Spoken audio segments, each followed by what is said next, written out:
how to charge an Apple Pencil Pro. This is probably one of the easiest things to charge. And by the way, the Apple Pencil Pro has the feature where you can squeeze it and a lot happens there. Let me take you through it.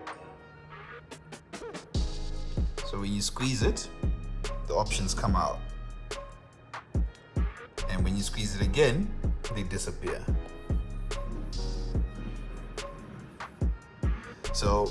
But anyway, let's get back to the video.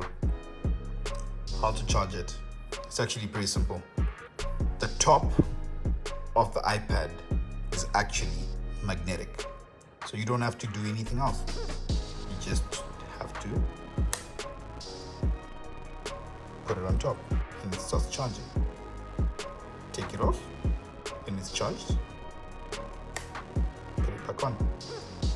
That's it. That's how you charge an Apple Pencil Pro.